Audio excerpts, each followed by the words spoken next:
Both products have warnings, however the approach used in the UK is much more effective. Tobacco smoke is toxic. Even though the entire world tells us that smoking will kill us, be it slow or fast. Even though we know that smoking can cause painful, ugly, horrid diseases, we still smoke.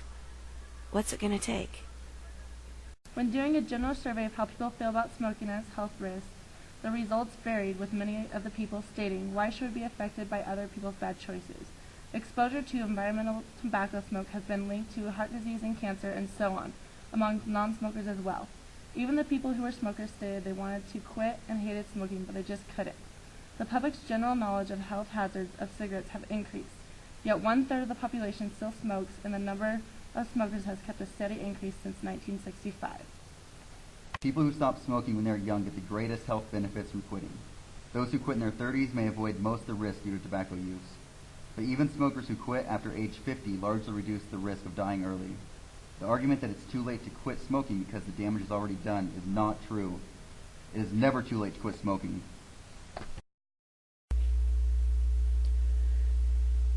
Today,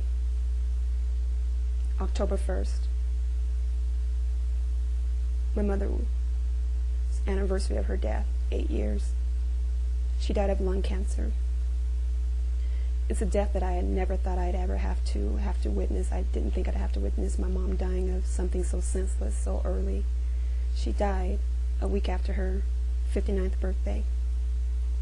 I'm still preparing myself year after year when that anniversary hits, birthdays.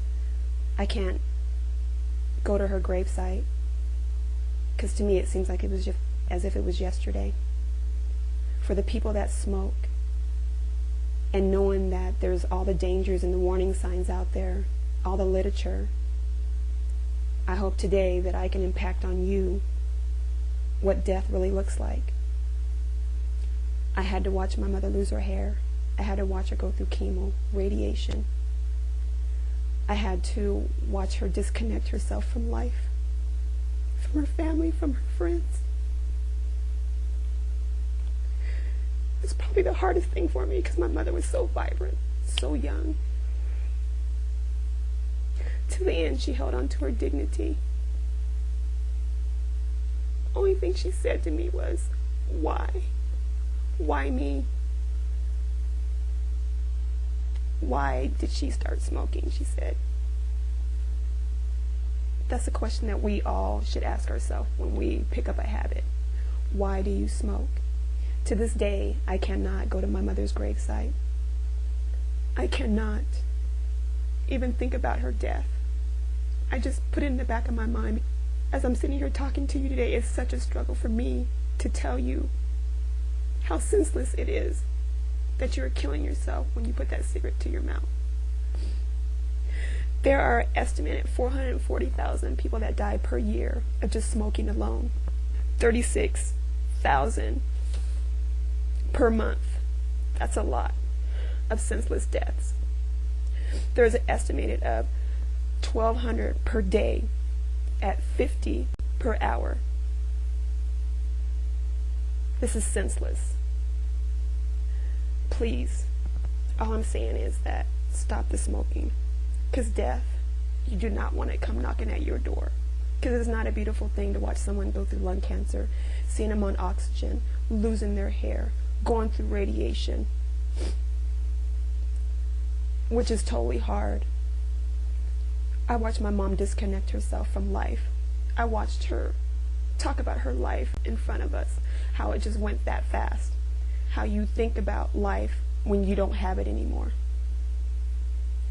Please, if you are smoking, please stop. Hello. With the mounting evidence linking cigarettes to cancer, addiction, emphysema, heart disease, and premature death, I want you, the American public, to hear directly from me what the tobacco industry is doing to take responsibility for this very serious problem. Effective immediately, we are issuing a cigarette recall. Every single cigarette in America is being pulled off the shelf and will remain off until we can, with a clear conscience, offer the American public a cigarette that poses absolutely no health risk. Because if there are two things the tobacco industry cares about, it's your health and your trust. Thank you. April Fools.